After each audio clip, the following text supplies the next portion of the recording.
Hello everyone, স্কিপু ফ্যামিলির নতুন ব্লগে তোমাদের সকলকে স্বাগত জানাই।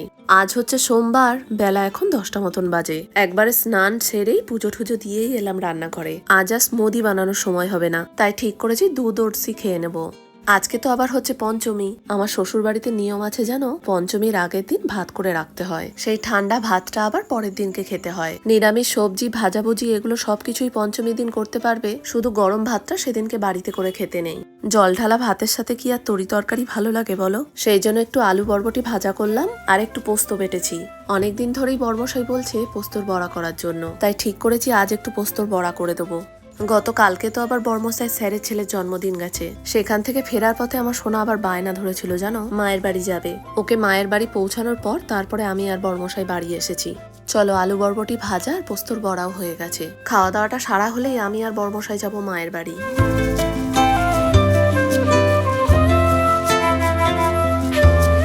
একটু ঠান্ডা জল দিলাম, নিলাম একটা কাঁচা লঙ্কা আর একটু নুন। সকাল থেকে আমার সোনা আবার ফোন করে করে অস্থির করে দিচ্ছে জানো, কখন আসবে আর কখন আসবে। গতকালকে ফেরার পথে স্যারের মিসেস আবার আমার সোনাকে একটা রিটার্ন গিফট দিয়েছে।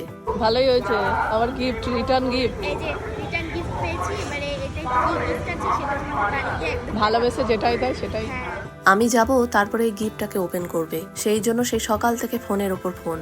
খাওয়া দাওয়া কমপ্লিট, এখনোই দুপুর 3টে মতন বাজে। বর্মশাই গেছে গ্যারেজ থেকে গাড়িটাকে আনতে, আমিও প্রায় রেডি। আজকে গাড়ি নিয়ে যাব, কারণ সন্ধ্যেবেলার ওয়েদারটা যদি ভালো থাকে তাহলে সবাই মিলে একটু বেরোবো। আজকে আকাশটা কি পরিষ্কার দেখো, মেঘগুলো একদম পেঁজা তুলোর মতন ভেসে বেড়াচ্ছে।